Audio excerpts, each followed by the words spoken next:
Okay, so this is a plagiarism PowerPoint. I'm going to go ahead and share my screen. So we get this weird, I'm here, but I'm there thing off. And hopefully, folks who are missing class today, we'll go ahead and take a look at this. But what we're doing today is we're looking at plagiarism and synthesizing sources, which is a hard word to say. But synthesizing source material is just putting different things together to form a cohesive whole. Before the days of auto-tune in music, the way that you would put a song together is you wouldn't just have a band practice in the studio till they got a song perfect and then record it one way all the way through. A few bands did that, like Cream with Eric Clapton and a couple others, but for the most part, bands would do several takes, and you take the best bass line, you take the best lead guitar, rhythm guitar, best drums, or best vocals. We might even record all of them separately. And then you'd use a machine called a music synthesizer to put it all together. And that's kind of what we're doing in a paper. With a music synthesizer, we're putting together different instruments and vocals to form a cohesive whole. Whereas in a research paper, we're taking our own thoughts and research material and taking all these ideas and synthesizing them together into a cohesive whole. Okay, so try not to look at the bottom of the screen if you can. What do you think this thing is? Somebody want to take a guess? It is a bird. What's on the bird?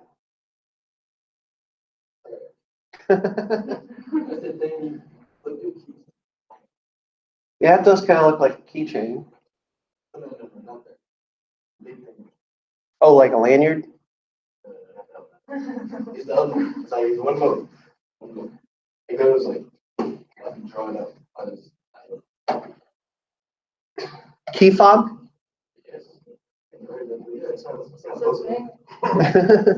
The clicker. Yeah. Well, it's actually a bird diaper.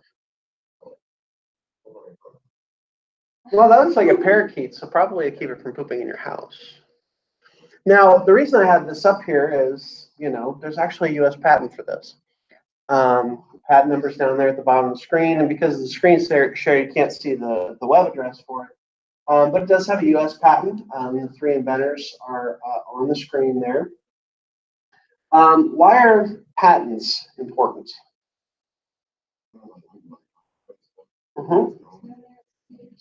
If nobody steals your stuff, you have protection of your intellectual property.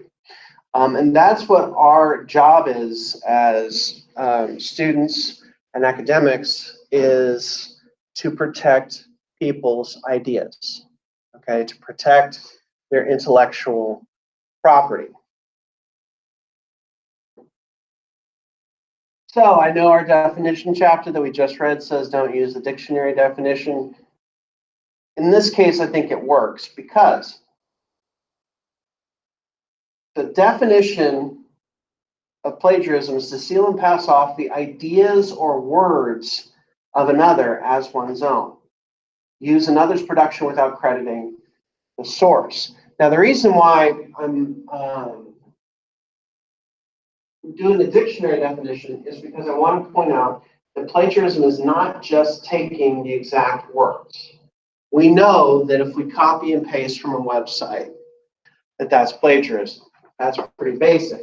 However, if you take the idea from a website and just reword it, if you don't give that source credit, you're still plagiarizing. Okay? So we want to make sure that we give credit to the source, whether we use the exact words or the ideas from the source material. So somebody tell me, what's wrong with plagiarism? You're stealing. It can get you a 0. It can get you kicked out, although Coastal has, I've never heard of a student getting kicked out for plagiarism at any of the campuses. If she finds out you plagiarized, she will. That can definitely happen. I'm doing nice.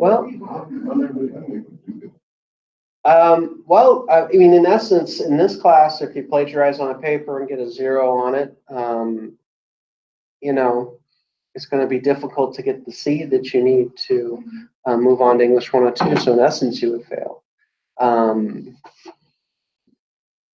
What else is wrong with it?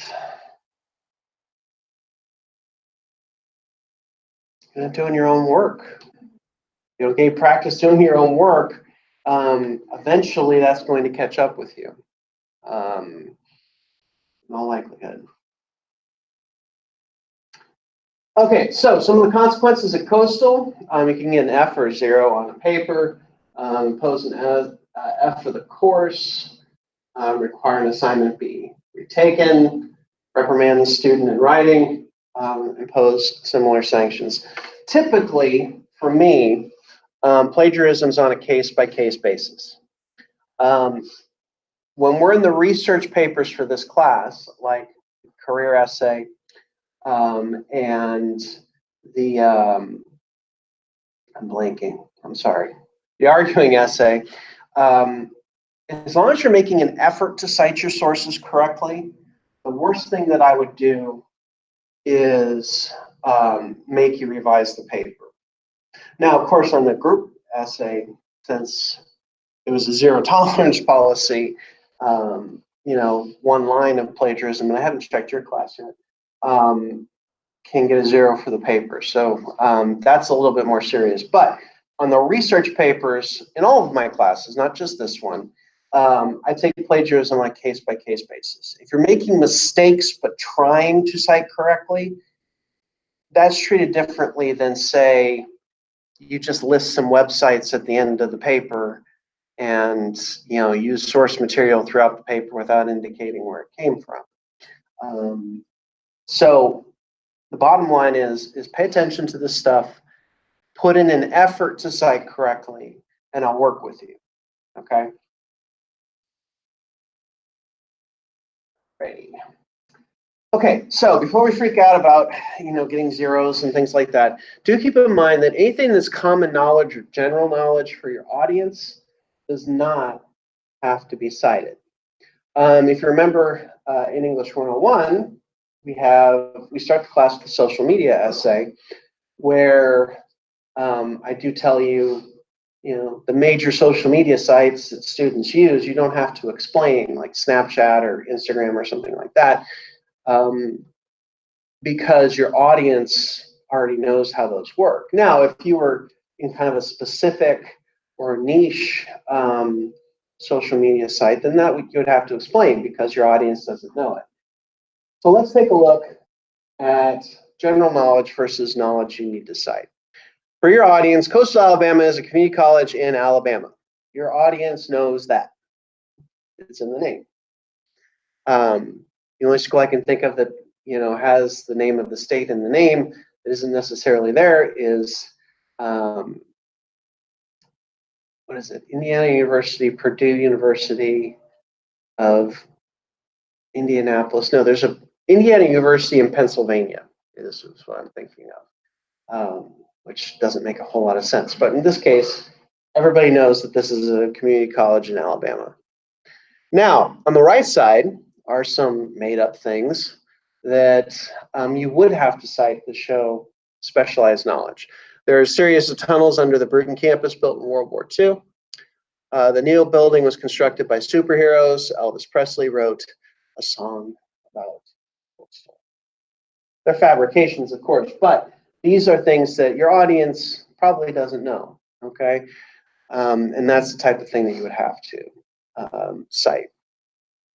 But always remember, when in doubt, if you're wondering if something is general knowledge or needs to be cited, specialized knowledge, when in doubt, cite the source, okay? Questions so far before I move on?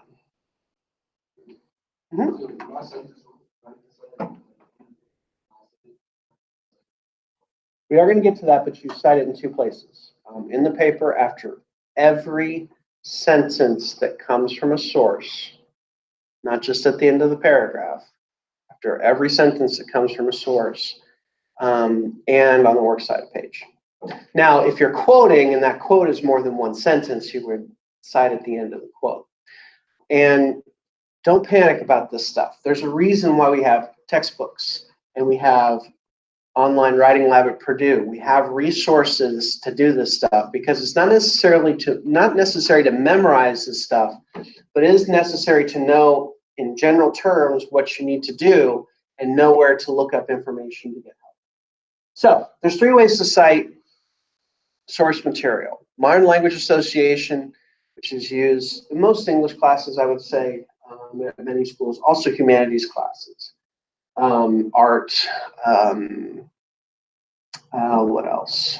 A humanities course, probably in speech. And then there's the American Psychological Association, which if you're a nursing student or a science student, this is probably what you're going to use. Also, a lot of schools have gone to using APA because it is considered to be, I don't know, more PC by some people. The reason is this. The MLA focuses on the name of the person who wrote it, whereas the American Psychological Association is gender neutral, and it focuses on when it was published rather than by whom.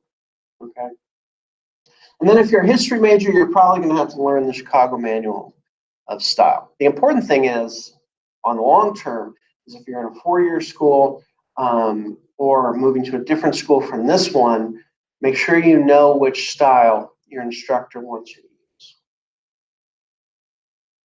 Okay, so how do we avoid plagiarism?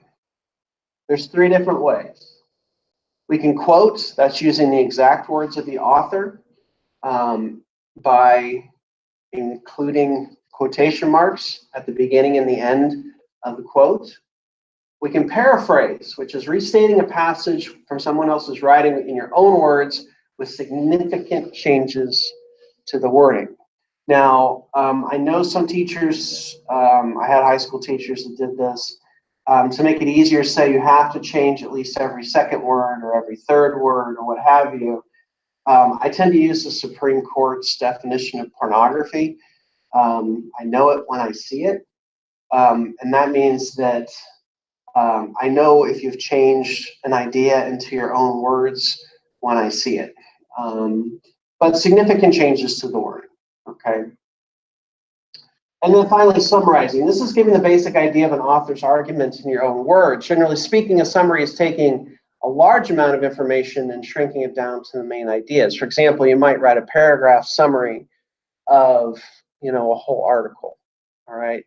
Whereas paraphrasing is going to be about as long or the same length, which is what this note at the bottom says, as the original passage. I have a handout that I may use in this class where it talks about using quoting versus paraphrasing. Well, you want to quote when the words have a particular punch. One of our founding fathers, Patrick Henry, said, "Give me liberty or give me death." That's a pretty powerful statement. That's something you'd want to quote, because if you paraphrase it and say, well, if I'm not going to be free, you might as well kill me, it doesn't have the same punch. But notice, by putting it into my own words, there's significant changes. I keep the same ideas, and it's about the same length, or maybe a little longer than the original. Give me liberty or give me death versus if I'm not going to be free, you might as well kill me. Okay, so that's paraphrasing versus quoting, which we'll talk about through this whole unit. Now, and this was a question earlier, we want to cite in 2 places. Because we're using another author's or another writer's work involving someone else's words or ideas, you must give credit in 2 places: inside the paper with a parenthetical citation and on the works cited page. So here's an example of a parenthetical citation that would be at the end of a sentence. The devastation to towns and residences frequently lasts through 2 generations. Docker 74. Now, just looking at this, I know that this is a paraphrase rather than a quote because we don't have quotation marks. Okay? Also, notice another thing. What's 74? Who's doctor? The author. Notice there's not a comma in between the author and the page number. Okay? With MLA citation, there's no comma between the author and the page number in the parentheses. Also, we have to cite it on the works cited page. Author's last name, first name, title of the article in quotation marks, title of the journal in italics, city of publication, publisher, year, and page numbers. Now, there's going to be a different type of citation for each type of source, but we're going to get some practice with that throughout this unit. So just remember, you need to cite in two places, parenthetical citation on the works cited page. All right, now when we're introducing our own material,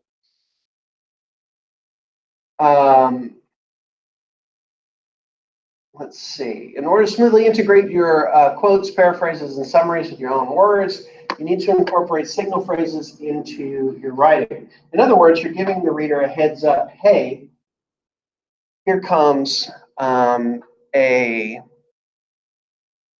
piece of research or a quote or a summary. Above all, we want to avoid dropping UFQs into our papers. The UFQ is an unidentified flying quote. One of the people I was in grad school with came up with that term. See, I'm giving credit to my source.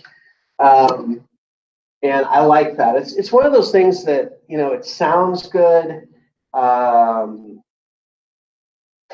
You know, we feel like it works with our paper, but it really doesn't, you know. So you just kind of shoehorn it in there. It's like an unidentified flying object. It's just an unidentified flying quote. We want to provide clear signal phrases, including at least the author's last name and or the article title to indicate the boundary between your words and the source's words. We want to indicate to our reader that we're using source material because we want to be clear which ideas are ours and which ideas come from the source. Okay, so in order to provide a signal phrase, we need to do two things. We need to provide context for the quote, tell your reader where it fits in the source, why you're using it, introduces the idea quoted, where it fits in the work, what a quotation means. We hear this word context quite a bit with athletes and politicians, public figures. You know, if they step in it and say something that they shouldn't, they're just going to say, well, it was out of context, even though, you know, the whole interview is on video. You can watch the whole thing. It's clearly not out of context, but of course, they might say that.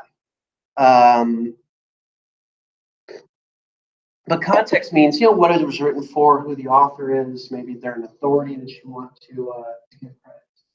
But we also want to analyze the quote and show its significance. Remember that, especially with quotes, they never ever speak for themselves. Okay? You have to put them into context with your thesis as well as where they come from. Demonstrate for your reader how the quotation relates to your argument and explain why it's meaningful. Remember that you don't want to assume your audience automatically understands why you're using a quotation, and you don't want to let an author speak for you. You want to let the author back up your claims. Remember, the source material is there to back up your claim, not to make it, okay? It's supporting your ideas. And yes, there's going to be a synthesis handout that we will talk about a little bit later. Questions on this?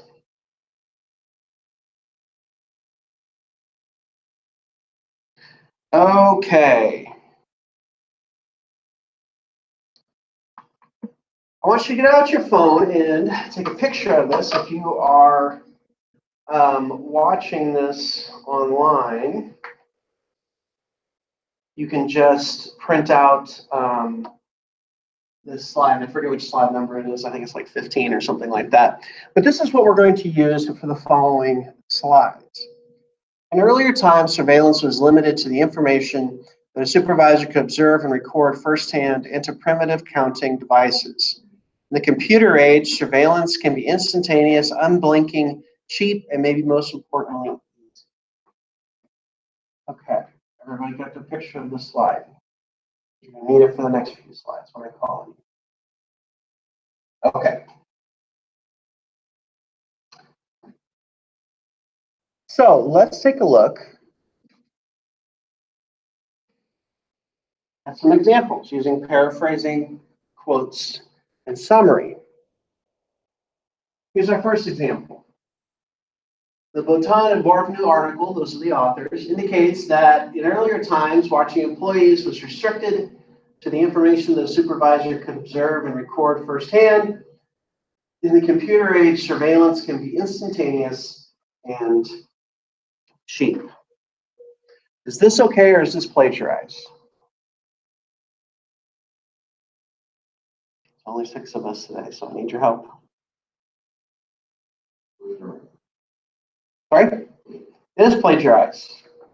We got 2 sentences. They both come from the source.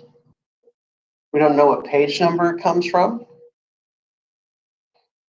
And this is using almost the exact words of the source without using quotation marks. So really, this is not a significant change from the original. So much of this is using the exact words without quotation, even though the authors are indicated, the page number needs to be in parentheses at the end. And in addition, both these sentences or both the ideas in these sentences come from the source, so they both need to be cited. Okay, again, it is not sufficient to just cite or use the source throughout an entire paragraph and then just cite at the end of the paragraph. Look on the bright side. I require a certain word count for every paper. Extra citations means extra word count, right? So you can get to your word count easier. So let's look at a fixed version of this. Here's a good use of paraphrasing. The Botan and Borvenu, claimed that the nature of the workplace surveillance has changed over time. Before the arrival of computers, managers could collect only small amounts of information about their employees based on what they saw or heard. What? And this is a corrected version. We mentioned the authors in the first sentence, so all we need to put in parentheses is the page number. And then the second sentence, we've made much more of a departure from the original, and we've quoted, or excuse me, we've cited the authors correctly.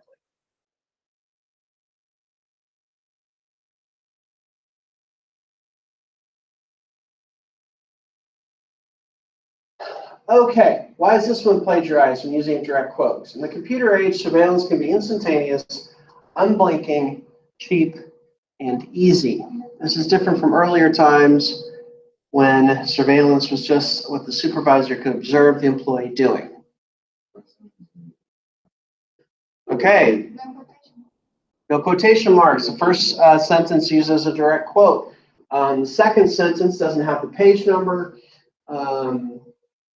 And also, it's pretty close to the original, although for the sake of this example, there's only so much we can depart from the original. So let's look at a fixed version. In the computer age, surveillance can be instantaneous, unblinking, cheap, and easy. Or excuse me, I'm sorry, I shouldn't be reading that. The first sentence uses the exact words of the text without quoting. There's no citation after the first sentence, and there's no page number in the citation. So let's look at a fixed version of this. In the computer age, surveillance can be instantaneous, unblinking, cheap, and easy. Botan and Borvenu, 126.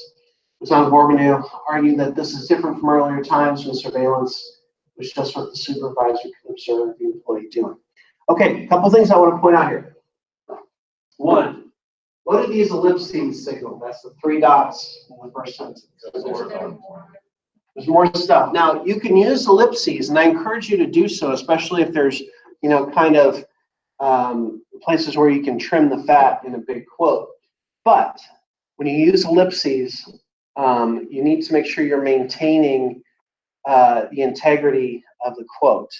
In other words, if I were writing a book review and I wrote a sentence, this book was definitely not good. It was awful. This book was definitely ... good. That would be changing the meaning of the sentence, which we can't do with that. Also, I want to once you look at the picture you took, look at the sentence in the original source. Is there a period after easy? Yes, in the original source, there's a period after easy. However, when we quote something that ends in a period, that period gets kicked to after the parenthetical citation. Okay? Now, if this ended in an exclamation point or a question mark, then there'd still be a period at the end, and the exclamation point or question mark would go in there. Welcome to English, one of the hardest languages in the Western world to learn because there's so many exceptions. Okay, questions on this? All right, let's take a look at a summary. How's this one? In the article, the authors argue that surveillance has been more sophisticated in the computer age and is much better than older systems. What are we missing here? We don't have a citation, so that sentence is going to be plagiarized. You need to add the citation. Even though it says the authors argue, we don't know who those authors are. Presumably in a research paper, you're going to be using more than one source. Also, we don't have the page number. So let's fix it. In their article, What Do Employees Think About Electronic Surveillance at Work? Botan and Bourboulon argue that surveillance has been more sophisticated in the computer age and is much better than older systems.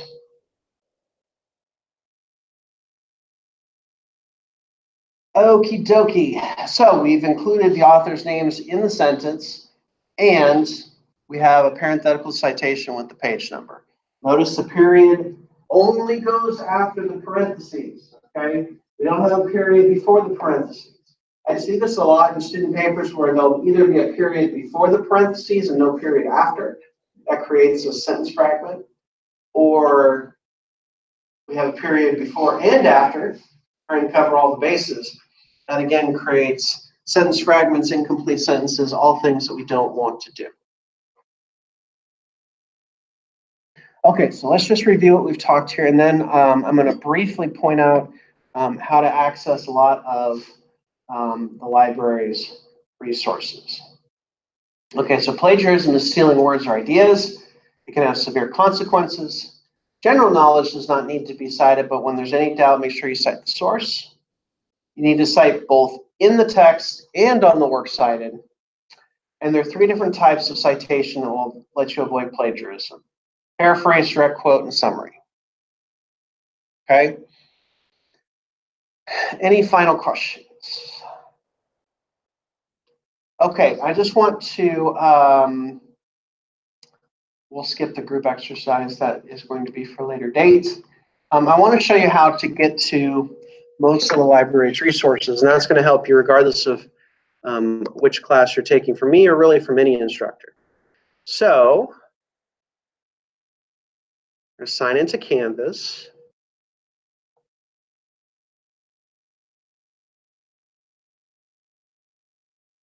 I'm just going to do a basic thing here so I can use this for a number of years. But you scroll down on your Canvas dashboard until you get to the library services page, the Coastal Alabama Virtual Library. And this is going to give you a list of all of the library's resources available to you.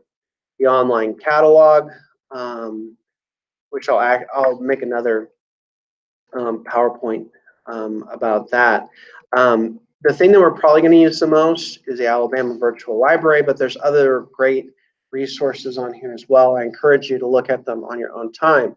When you click on the Alabama Virtual Library, as long as you are using a server in the state of Alabama, it should let you in to the Alabama Virtual Library.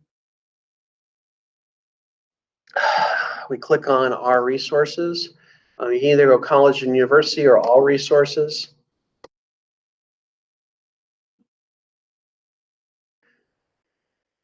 And that will take you to all the stuff that the AVL has to offer. And like I said, I'm going to make another PowerPoint, or not a PowerPoint, a YouTube video going over how to access all this stuff. Okay, but just the basics. Go to your coastal dashboard. Once again, load, thank you. And click on the library's Canvas page. Okay, so just to kind of wrap up what I've been saying here. With plagiarism, synthesizing your sources, research in general, just make sure that you are putting in an effort. If you put in an effort, like I said, the worst thing it'll probably make you do is revise a paper, or you may lose a few points. But what's going to hurt you in really any of my classes is if you don't put in a good effort to cite your sources correctly. Okay, your students, you're learning, you're going to make mistakes here and there. But what I'm looking for is the effort level to make sure you're citing your sources correctly. All right. Any final questions before I shut off the video? For this class, it's the next two papers, the research papers. There's a research option on the student's choice essay. Okay. Let's stop the